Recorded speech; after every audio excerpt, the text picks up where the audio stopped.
راديو إرنا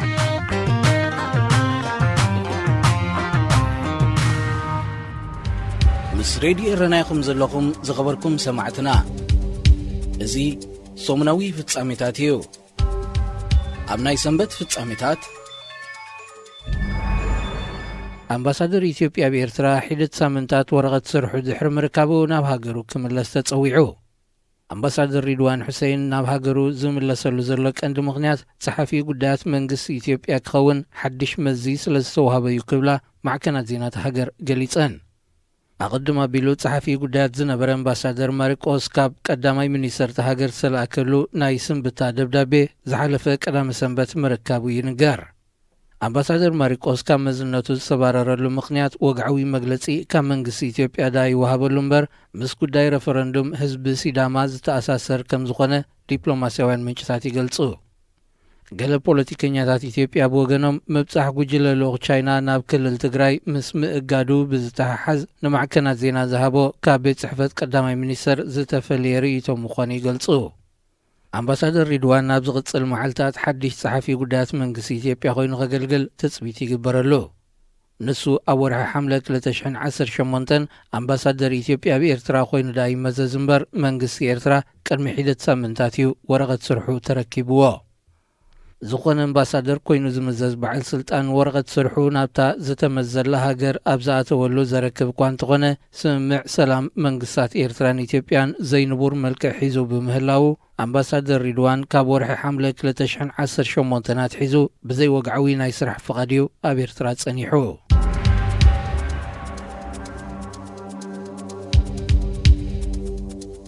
قصر نايتهم ما بزوبا دارفور بالسلعلة عليتاو قيتشت زموتو سبات العلي سوسان حموشن كم زواتح عقاب سلام ودو حورات هاجرات كابتا هاجر حبيرو أتيب على 20 شاعة تحساس أم عرباوي دارفور السلعلة عليتاو قيتشت أمونغوناي عربن سلمتي أفريقاوينن عليت زلوهم تولادوتي زوبا السلعلة قيتشتي تبقيسو بمسرت ودو حورات هاجرات زوت أو مجلسي بسنك تجيت العلي 30,000 حسابات كابتي تعقيبه ملوز نبور معسكرات تمزابيلو مالو قصرين عايز غسلوا سباتون كساب حجي العلي 45 بتصحو كم زلو يزقلات بيت صحفة قدات أمريكا نتي علي توقيت بزم الكتاب زوت أو مجلسي بوليتيكاوين سلفتات سودان نتي فتسامي نا بوليتيكا وربح غيرا نمخسبات كي تكمالو التحساسيبو بات مجلسي بتوسخي منقست السودان نتيجة نمهدا أزوصل سقومتي كنقدن كله بوليتيكاوين سلفتات قنا كم صبقاقات أمريين كتكمالو مفتانن كم زقوهاي تكس عب زوبا دارفور أمانغوناي عربن ناي سلمتي أفريقاوينن عليت زلوهم تولادو ببوانو بزكاية دماو قيشت بعسرتات أشحات زغطصر هيوت أهلي غيو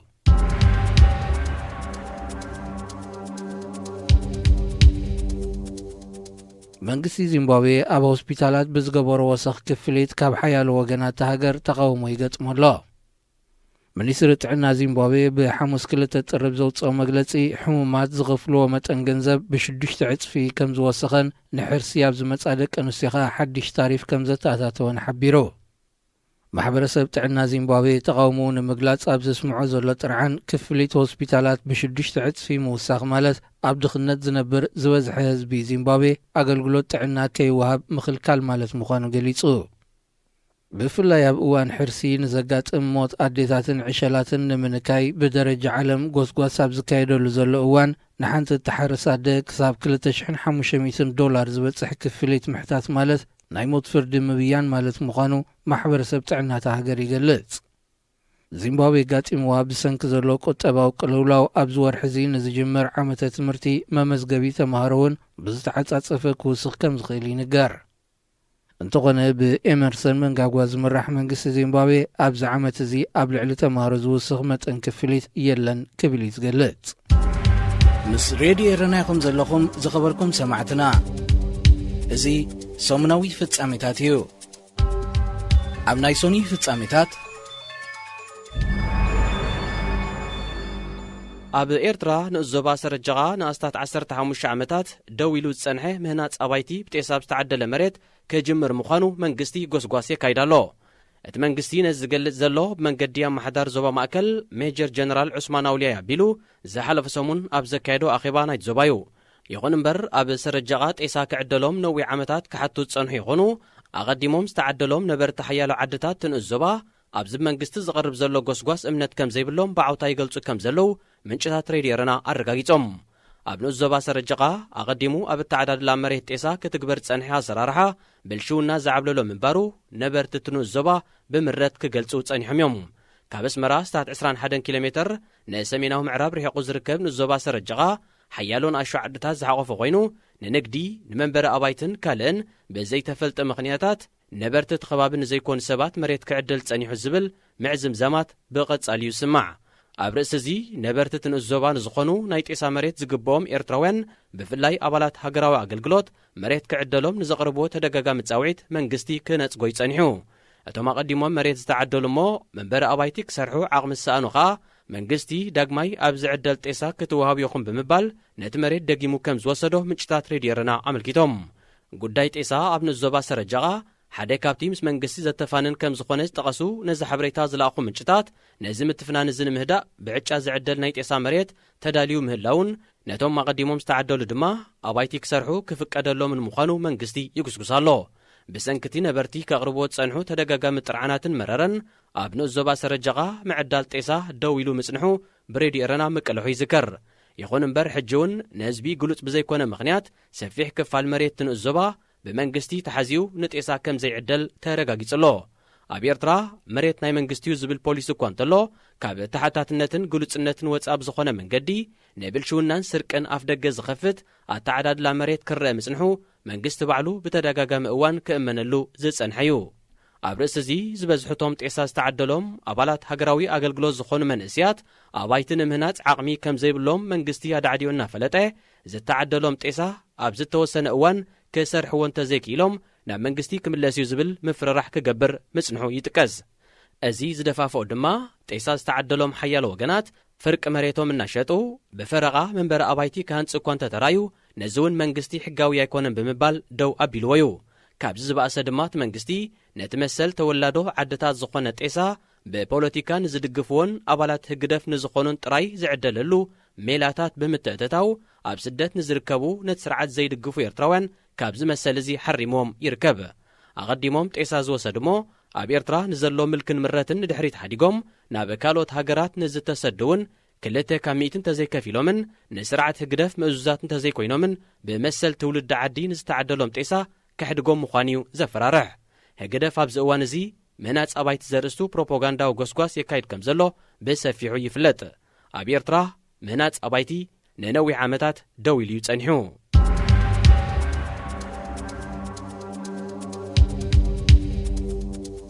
ቱርኪ ናብ ሊብያ ሰራዊት ክትልእኽ ምዃና ኣፍሊጣ መንግስቲ ሃገር ብሕቡራት ሃገራት ኣፍልጦ ንዝረኸበ መንግስቲ ሊብያ ንምድጋፍ ሰራዊት ናብ ሊብያ ከዋፍር ንዘቕረቦ እማመ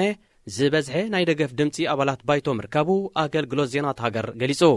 ኣብ ሊብያ ብዝካየድ ዘሎ ኩናት ከተማ ቤንቃዚ ዝመደበሩ ብጀነራል ሓፍተር ዝምራሕ ብናይ ሚሊሽያታት ልፍንቲ ዝቖመ ወተሃደራዊ ሓይሊ ላዕለዋይ ኢድ ብምሓዝ ንዝበዝሐ ኣገዳሲ ከባቢታት ሃገር ተቖጻጺሩ ይርከብ ኣብ ጣራብሎስ ዝመደበሩ ኣህጉራዊ ተፈላጥነት ዝረኸበ መንግስቲ ሊብያ ኣንጻር ጀነራል ሓፍተር ኣብ ዘካይዶ ዘሎ ኩናት ደገፍ ሓያሎ ሃገራት ይሓትት እኳ እንተሎ እወታዊ መልሲ ኣይረኸበን ሓያሎ ሃገራት በብረብሐአን ገሊአን ንጀነራል ሓፍተር ገሊአን ድማ ንመንግስቲ ሊብያን ዝድግፋ ዘለዋ ቱርኪ ነቲ መንግስቲ ንምድጋፍ ብወግዒ ሰራዊታ ናብ ሊብያ እትዋፍር ሃገር ክትከውን እያ ጎረባብቲ ሊብያ ዝኾና ሱዳንን ግብፅን በቲ ሓደ ኣብ ጉዳይ ሊብያ ዘለወን ኣጠማምታ በቲ ካልእ ድማ ኣብ ቱርኪ ዘለወን ተገራጫዊ መርገጺታት ነቲ ዞባ ተወሳኺ ምፍጣጥ ክውስኻሉ ከም ዝኽእላ ተንተንቲ የረድኡ ቱርኪ ኣብ ኣፍሪቃ ንመጀመርያ እዋና ወተሃደራዊ ሓይላ ዘንበረትሉ ሃገር ሶማል ክትከውን እንከላ ኣብ ሱዳን ወደብ ስዋኪን እውን ብሓገዝ ቀጠር ማዓስከር ናይ ምቋም ውጥን ኣለዋ ምስ ሬድዮ ኤረና ኢኹም ዘለኹም ዝኸበርኩም ሰማዕትና እዚ ሰሙናዊ ፍጻሜታት እዩ ኣብ ናይ ሰሉስ ፍጻሜታት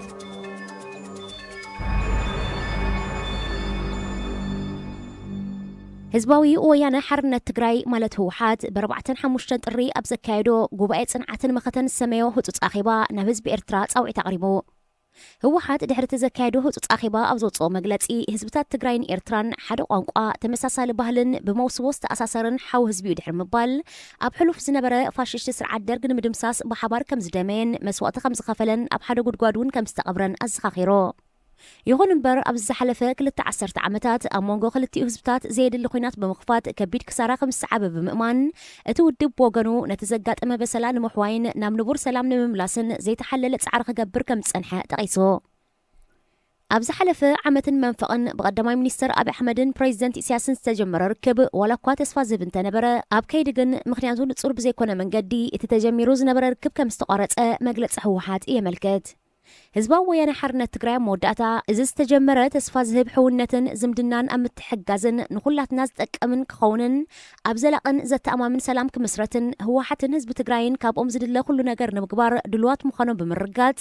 ህዝቢ ኤርትራውን ብወገኑ ነዚ ሰላም ዘላቕ ክኸውን ክጠናኸርን ናይ ባዕሉ እጃም ክጻወት ጻውዒት ኣቕሪቡ ህወሓት ኣብተን 2 መዓልታት ዘካየዶ ህጹፅ ኣኼባ ምስቲ ኣብ ዝቐረባ ዝቖመን ብቐዳማይ ሚኒስተር አብይ ኣሕመድ ዝምራሕን ሰልፊ ብልጽግና ከም ዘይጽንበር እውን ኣረጋጊጹሎ ቀዳማይ ሚኒስተር አብይ ኣሕመድን ፕሬዚደንት ኢሳያስን ዝገብሮ ዘለዎ ርክብ ንሰላምን ሕውነትን ህዝብታት ኤርትራን ኢትዮጵያን ዘደልድል ዘይኮነ ንህወሓት ንምንብርካኽ ዝዓለመን ካልእ ውዲታት ዘለዎን ንመጻእ ድማ ንህዝብታት ኤርትራን ኢትዮጵያን ኣብ ዝበኣሰ ጎነፅ ዘምርሕ ምዃኑ ብክልቲኡ ወገን ይትንተናሎ ብፍላይ ብወገን ኤርትራ ን29 ዓመታት ህዝቢ ጨፍሊቑ ኣብ ስልጣን ዝቕጽል ዘሎ ፕሬዚደንት ኢሳያስ ዕድመ ስልጣኑ ንምንዋሕ ዝግበር ኩሉ ዓይነት ውዲታት ክሰምሮ ከም ዝኽእል እዮም ዝተፈላለዩ ወገናት ዝወቕሱ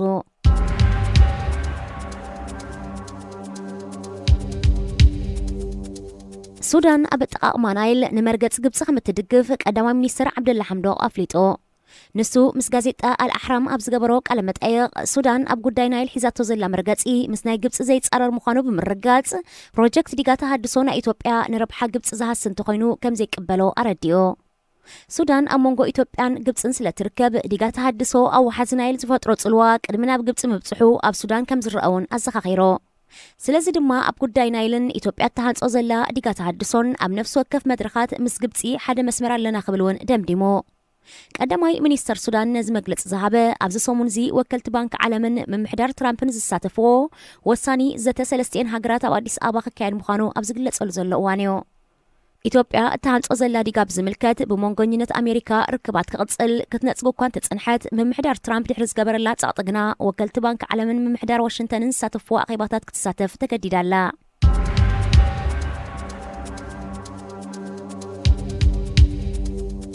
ኣብ ኬንያ ማደባ ኣብ ዝርከብ ወተሃደራዊ ማዓስከር ኣብ ዝተኻየደ መጥቃዕቲ 3 ኣሜሪካውያን ወተሃደራት ከም ዝተቐትሉ ክፍሊ ምክልኻል ሃገር ገሊጹ እቲ ብ5 ጥሪ ዝተኻየደ መጥቃዕቲ ሶማሊ ዝመደበሩ ሽበራዊ ጉጅለ አልሸባብ ሮኬታት ብምትኳስ ከም ዝፈጸሞ እቲ ክፍሊ ወቒሱ ኣሜሪካ ብወገና ከም ግብረ መልሲ ኣብ ልዕሊ ዒላማታት አልሸባብ ናይ ነፈርቲ ደብዳብ ኣካይዳ አልሸባብ ዝሓለፈ ሰሙን ኣብ ከተማ መቐድሾ ኣብ ዘካየዶ መጥቃዕቲ ልዕሊ 400 ሰባት ግዳያት ሞትን መቑሰልትን ገይርዎ እዩ ክፍሊ ስለያ መንግስቲ ሶማል ኣብ ዘውፅኦ መግለጺ እቲ ሽበራዊ መጥቃዕቲ ኢድ ናይ ካልእ ሃገር ዝተሓወሰ ይኽብል ኣመልኪቱ እቲ ክፍሊ ኣይነት ሃገር ምዃና እኳ እንተዘይጠቐሰ ኣብ ቱርክ እትሕተም ጋዜጣ ግና ሕቡራት ኢማራት ዓረብ ምዃና ኣስሚሩሎ ሕቡራት ኢማራት ዓረብ $10 ሚልዮን ጥረ ገንዘብ ናብ ሶማል ከተእቱ ድሕሪ ምትሓዙ መንግስቲ ሶማል ኣብ ልዕሊ እቲ ሃገር ብዙሕ ጥርጣረታት ከም ዘለዎዮም ዝተፈላለዩ ተንተንቲ ዘረድኡ ኣብ ልዕሊኡ ሶማል ምስ ቀጠርን ቱርክን ዘለዋ ዝምድና ክትቅጽል ምውሳና ንስዑድ ዓረብን ሕቡራት ኢማራት ዓረብን ከም ዘይሐጎሰ ይግለጽ እዘን ሃገራት ከም ግብረ መልሲ ኣብ ልዕሊ መንግስቲ ሶማል ዝተፈላለዩ ጸቕጥታት ክገብራ ይረኣያየን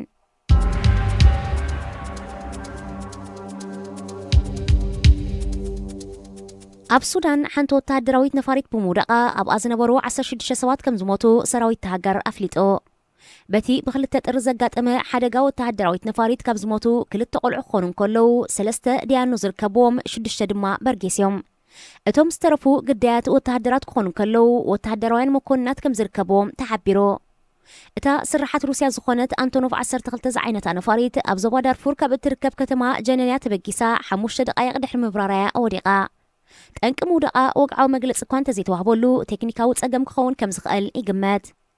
ሱዳን ሓንቲ ካብተን ዝበዝሐ ሓደጋ ወተሃደራውያን ነፈርቲ ዘጋጥማ ሃገራት ዓለምናያ ኣብ ዝሓለፈ ዓመት ጥራይ ብውሕዱ 5 ሓደጋታት ወተሃደራውያን ነፈርቲ ከም ዘጋጠመ ጸብጸባት ሃገር የመልክቱ ምስ ሬድዮ ኤረና ይኹም ዘለኹም ዝኸበርኩም ሰማዕትና እዚ ሰሙናዊ ፍጻሜታት እዩ ኣብ ናይ ረቡዕ ፍጻሜታት سعود عرب إيرترا تركبو كيدان قهي بحر زواسنن هجرات أفريقان عربن كم زمسرتت بوغي أفليتا اتشمون تهجرات زحقوف كيدان بسوني شدشت الري أبريا داب زغمولو منيسترات قدايت وصانا يزن هجرات أبز ترخبلو أقات أميو ሚኒስተር ጉዳያት ወፃኢ ስዑድ ዓረብ ፈይሰል ቢን ፈራሕ አልስዑድ ምስ ሚኒስተራት ጉዳያት ወፃኢ 7 ሃገራት ኣብ ዝገብሮ ርክብ ንምምስራት እቲ ባይቶ ቀይሕ ባሕሪ ዘዋስነን ሃገራት ዝበሎ ኪዳን ዘኽእል ቻርተር ከም ዝተኸተመ ኣረጋጊጹ። ሚኒስተራት ጉዳያት ወፃኢ ኤርትራ፣ ጅቡቲ፣ ሱዳን፣ ሶማል፣ የመን፣ ግብፅን ዖማንን ነቲ ቻርተር ከም ዝኸተሙሉ ቤት ጽሕፈት ሚኒስተር ካብ ሪያድ ሓቢሩ። እንተኾነ እቲ ኪዳን ዝኾነ ወተሃደራዊ ልፍንትን ምፍጣር ዝዓለመ ከም ዘይኮነ ሚኒስተር አልፈይሰል ጠቒሱ። ስዑድ ዓረብ ኣቐዲማ ቀይሕ ባሕሪ ምስ ዘዋስነን ሃገራት ክትገብሮ ዝጸንሐት ተደጋጋሚ ርክባት ኤርትራ ተገሊላ እያ ጸኒሓ።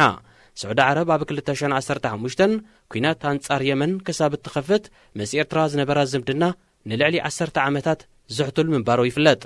ይኹን እምበር ኣብ ልዕሊ የመን ኩናት ኣብ ዝኸፈትሉ ኤርትራ ኣባል ኪዳን እቲ ብስዑድ ዓረብን ሕቡራት ኢማራትን ዝምራሕ ወተሃደራዊ ልፍንቲ 31 ሃገራት ምዃን ነዘን ሃገራት ሎጂስቲካዊ ሓገዝን ካልእ ወተሃደራዊ ኣገልግሎታትን ኣብ ምሃብ ትርከብ።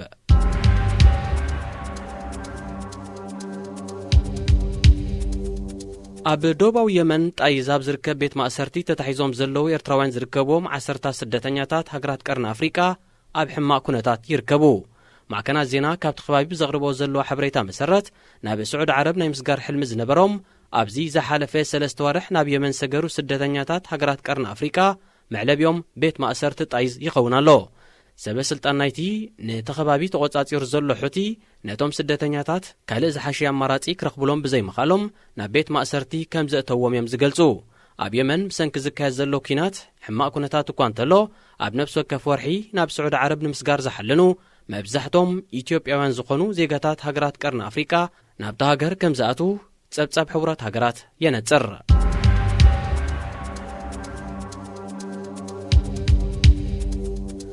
ሶማል ብምትሕባር ሕብረት ኣፍሪቃ፣ ሕብረት ኤውሮጳን ሕቡራት ሃገራትን 300 ሓይልታት ፖሊስ ይስልጥኑ ኣለዉ። እቶም ካብ 7 ጥርት ሒዞም ኣብ ስልጠና ዘለዉ ሶማላውያን ናብቲ ዝቐውም ዘሎ ብፌደራል ፖሊስ ደርዊሽ ዝፍለጥ ሓይሊ ከም ጽንበሩ ተገሊጹ። ከምዚ ዓይነት ስልጠና ንሶማል ድሕነት ዜጋታት ዝሕሉ ናይ ገዛ ርእሳ ሓይሊ ፖሊስ ንኸተቐውም ሓጋዚ ምዃኑ ኮሚሽነር ፖሊስ ዓቃብ ሰላም ሕብረት ኣፍሪቃ ኣብ ሶማል ኣጉስቲን ማግኑስ ካይሊ ሓቢሩ። መንግስቲ ሶማል ውሽጣዊ ጸጥታት ሃገር ንምርግጋእን ውሕስነት ዜጋታት ንምሕላውን ዘኽእሎ ብቑዕን እኹልን ሓይሊ ፖሊስ ንኸውንን ብሰለስቲኦም መሻርክቲ ዝተታሕዘ ናይ 5 ዓመታት ስልጠና ተዳሊሎ። ኮሚሽነር ፖሊስ ሶማል ዓብዲ ሐሰን መሐመድ እቲ ስልጠና ፍሉይ ሓይሊ ዳርዊሽ ንምብርባር ሓጋዚ ምዃኑ ኣስሚሩሉ። ሶማል በቱርክ ዝድገፍ ካልእ ስልጠና ፖሊስ እውን ተካይድ ከም ዘላ ይፍለጥ። ሶማል በቕዓት ዘለዎ ናይ ገዛ ርእሳ ሓይልታት ጸጥታ ክሳብ ተቕውም ህላዌ ሰራዊት ሕብረት ኣፍሪቃ ኣብቲ ሃገር ኣገዳሲ ምዃኑ እዩ ዝእመነሉ። ምስ ሬድዮ ኤረና ኢኹም ዘለኹም ዝኸበርኩም ሰማዕትና እዚ ሰሙናዊ ፍጻሜታት እዩ። ኣብ ናይ ሓሙስ ፍጻሜታት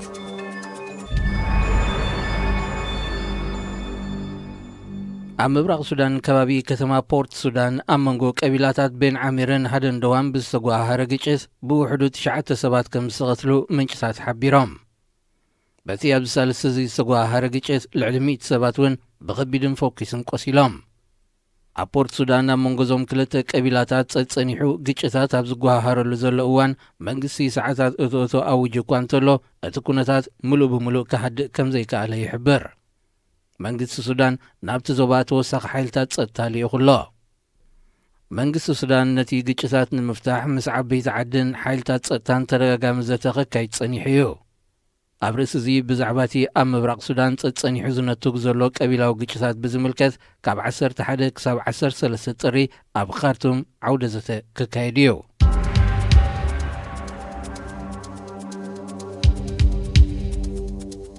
ስዑድ ዓረብ ኣብ ሰሜናዊ የመን ከተማ ሰዓዳ ኣብ ማእከል ዕዳጋ ብዘካየደቶ ደብዳብ 12 ኢትዮጵያውያን ዝርከብዎም 17 ሰላማውያን ሰባት ከም ዝተቐትሉ ሕቲ ገሊጹ። እቲ ካብ ዶብ ስዑድ ዓረብ ብኸቢድ ብረት እተኻየደ ደብዳብ ድሮ ልደት ከም ዝተፈጸመ እዩ ዝግለጽ ዘሎ። ከምዚ ዓይነት መጥቃዕቲ ንሳልሳይ እዋኑ ብተኸታታሊ ከም ዝተኻየደ ዝጠቐሰ ኣፈኛ ሕቲ ሰላማውያን ሰባት ዒላማ ዝገበረ ኢሰብኣዊ እዩ ክብል ወቒሱ። ኣዋሃዲት ሰብኣዊ ጉዳያት ሕቡራት ሃገራት ኣብ የመን ሊዝ ግራንድ እቲ ኣብ ዕዳጋ ኣራቐው ዝተፈጸመ መጥቃዕቲ ብዙሕ ሕቶታት ዘላዓዕልን ኣህጉራዊ ሕግታት ዝጥሕስን እዩ ክትብል ኮኒናቶ። ኣፈኛ ሰራዊት ልፍንቲ ስዑዳዊ ኮሎኔል ቱርኪ ኣልማሊኪ ብዛዕባ እቲ ኣብ ሰላማውያን ሰባት ዝተፈጸመ መጥቃዕቲ መልኪቱ ብዝሃቦ ቓል ኣብ ኩናት ዘይተሓስበ ክሳራታትን ዕንወትን ክወርድ ንቡሪ ብምባል ገሊጽዎ መንግስቲ ኢትዮጵያ ብዛዕባቶም ኣብ የመን ብዝተኻየደ ደብዳብ ስዑዲ ከም ዝተቐትሉ ዝግለጽ ዘሎ ዜጋታቱ ብዝምልከት ዝኾነ መግለጺ ሃበን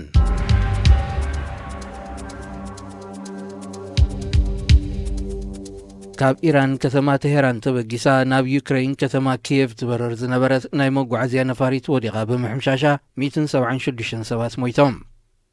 እታ ዋንነት መገዲ ኣየር ዩክሬን ዝኾነት ቦይንግ 737 ዝዓይነታ ነፋሪት ካብ ኣህጉራዊ ማዕርፎ ነፈርቲ ኢማም ኸሜናይ ተበጊሳ ነዊሕ ከይተጓዓዘት ከም ዝወደቐት ዘረጋገጸ መግለጺ መንግስቲ ኢራን ሰራሕተኛታትን ወጻእተኛታትን ዝርከብዎም ተጓዓዝትን ብምሉኦም ከም ዝሞቱ ረጋጊጹ መውዳቕታ ነፋሪት ኣሜሪካን ኢራንን ናብ ዝፋጠጣሉ ዘለዋ እዋን ዘጋጠመ ምስ ምዃኑ ብሚሳይል ተሃሪማ ክትከውን ከም እትኽእል ግምታት ይወሃበሎ እንተኾነ ሚኒስትር ጉዳያት ወጻኢ ዩክሬን ኣብ ዘርግሖ መግለጺ እታ ነፋሪት ብሚሳይል ተሃሪማ ወዲቓ ዝብል እምነት ከም ዘይብሉ ፍሊጡ ኤምባሲ ዩክሬን ካብ ኢራን ኣቐዲሞ ብዛዕባ ሓበሬታ ኣብ ሓደ ካብ ሞተራት ብዘጋጠመ ምብልሻው እታ ነፋሪት ከም ዝወደቐት ጠቒሱ ነይሩ ነዊሕ ከይጸንሐ ግና ነቲ መግለጺ ብምስሓብ ጠንቂ መውዳቕ ከም ዘይተነጸረ ገሊጹ ኣብቲ ዞባ ከቢድ ናይ ኩናት ወጥሪ ሰፊኖ ብምህላው ሓያሎ መገዲ ኣየራት ናብ ኢራንን ዒራቕን ዝሰርዕኦ በረራታት ኣብ ምስራዝ ይርከባ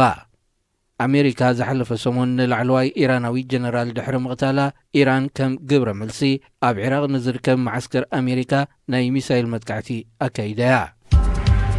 ምስ ሬድዮ ኤረና ኢኹም ዘለኹም ዝኸበርኩም ሰማዕትና እዚ ሰሙናዊ ፍጻሜታት እዩ ኣብ ናይ ዓቢ ፍጻሜታት ኖርዌይ ካብ ሊብያ ተመሊሶም ኣብ ሩዋንዳ ኣብ ዝርከብ ግዜያዊ መጽናዕቲ ዓቂቦም ዝርከቡ መብዛሕትኦም ኤርትራውያን ዝርከብዎም ኣማኢት ስደተኛታት ከተጣይስያ ሚኒስተር ፍትሒ ኖርዌይ ዮራን ካልሜር ንሮይተርስ ኣብ ዝሃቦ ሓበሬታ እታ ሃገር ኣብዚ ዓመት እዚ 600 ስደተኛታት ካብ ሩዋንዳ ንምጥያስ መዲባ ከም ዘላ ኣረጋጊጹ እዚ ድማ ኣካል ናይቲ መንግስቲ ኖርዌይ ኣብ ትሕቲ ሕቡራት ሃገራት ካብ ዝመሓደር ዝተፈላለየ ማዓስከራት 3000 ስደተኛታት ናይ ምጥያስ ውጥን ምዃኑ እዩ ዝግለጽ ዘሎ ሚኒስተር ጉዳያት ወጻኢ ሩዋንዳ ቪንሰንት ቢሩታ ብወገኑ ኣብ ዝሃቦ ጋዜጣዊ መግለጺ ኖርዌይ ልዕሊ 500 ስደተኛታት ንምጥያስ ክትሰማዕ እንከላ ሽወደን ድማ ድሮ 7 ጣይሳ ከም ዘላ ጠቒሱ ኣብ ወርሒ ሕዳር ናይ ዝሓለፈ ዓመት ናብቲ ግዜያዊ ማዓስከር ዝበጽሐ ሚኒስተር ኣህጉራዊ ምዕባለን ምትሕግጋዝን ኖርዌይ ዳግ ኢሉስተን ንኣገልግሎት እቲ ማዓስከር ዝውዕል $5 ሚልዮን ከም ዝተመባጽዐ ኣይርስዓን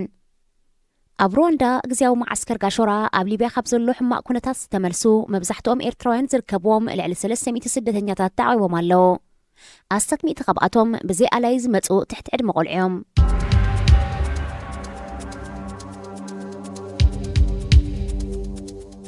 بقدمي ሚኒስተር አብይ አሕመድ ዝምራሕ ሓድሽ መንግስቲ ኢትዮጵያ ሓይሊ ኣየርን ሓይሊ ባሕርን ተሃገር ብዘመናዊ መልክዕ ንምህናፁ ገዚፍ ወጻኢታት ይካይድ ከም ዘሎ ወተሃደራውያን ምንጭታት ኣቃሊዖም እቲ መንግስቲ ኣቀዲሙ ካብ ጀርመን ዝዓደገን ኣብ ስልጠና ሓይሊ ኣየር ዘተኮራ ጂ120 ቲፒ ዝዓይነተን 6 ዘመናውያን ናይ ልምምድ ነፈርቲ ድሮን ኣብ ተሃገር ኣትየን ከም ዘለዋን ተወሰኽቲ 6 ንምውናን እውን ኣብ መስርሕ ከም ዘሎን ዲፈንስ ዌብ ኣረጋጊጾ እተን ነፈርቲ ነተን ኢትዮጵያ ንልዕሊ 30 ዓመታት ዘገልገላ SF 260 ቲፒ ናይ ልምምድ ነፈርቲ ክትከኣ ምዃነን እውን ኣመልኪቱ ኢትዮጵያ ብዘይካቲ ካብ ጀርመን እተእትዎ ዘላ ናይ ልምምድ ነፈርቲ ካብ ፈረንሳውን ናይ ቢልዮናት ዶላራት ዝተገመታ ዘመናውያን ነፈርቲ ውግእን ሄሊኮፕተራትን ንምሽማት ኣብ መስርሕ ከም ዘላ ይፍለጥ እቲ ሃገር ብዘይካዚ ሓይሊ ባሕሪ ንምህናፅ ኣብ ትገብሮ ዘላ ምድላው ኣባላት ሓይሊ ባሕሪ ንምስልጣን ምስ ፈረንሳ ሩስያ ኖርዌይን ካልኦት ሃገራትን ኣብ ምዝራብ ትርከብ ፈረንሳ ነቲ ኢትዮጵያ ከተቆሞ መዲባ ዘላ ሓይሊ ባሕሪ ኣብ ምህናፅ መሪሕ ተራ ክትፃወት ምዃና ብወግዒ ተገሊፅዮ ኣብ ከቢድ ናይ ብሄር ግጭታት ተሸይማት ትርከብን ናብ ሙሉእ ውድቀትን ምብታንን ከይተምራሕ ተሰጊኣ ዘላ ኢትዮጵያ ምስ ናጽነት ኤርትራ ዝተበታተነ ሓይሊ ባሕራ ዳግም ንምቋሙን ሓይሊ ኣየር ድማ ብዘመናዊ መልክዑ ንምሕያሉን ቢልዮናት ዶላራት ብምምዳብ ቀዳምነት ሂባ እትጓየየሉ ዘላ ምኽንያት ንብዙሓት ወገናት ኣገሪሙ ይርከብ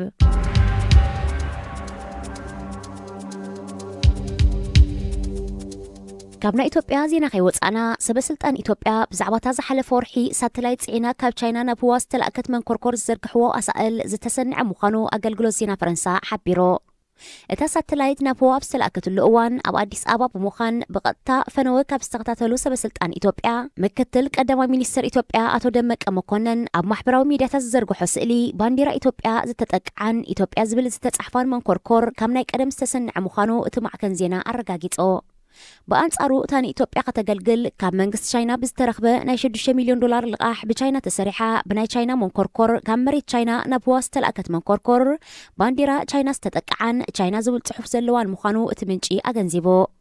እታ ሳተላይት ኣምበር እታ መንኮርኮር ናይ ኢትዮጵያ ከም ዘይኮነ ዝረጋገፀት ኣካያዲት ስራሕ ክፍሊ ሳይንስን ምርምርን ህዋን ቤዛ ተስፋይ እቲ ዝተዘርግሐ ኣሳእል ንተስፋን ድሌትን ዘንፀባርቕ ክትብል ገሊጻቶ እቲ ኣስታት 5 ኪሎ ትምዘን ሳተላይት ኣብ ህዋ ትጸንሓሉ ን4 ዓመታት እዋናዊ ኣሳእል ምልኣኽን ኩነታት ኣየር ኣብ ምሕባርን ከተገልግልያ ሬድዮ ኤረና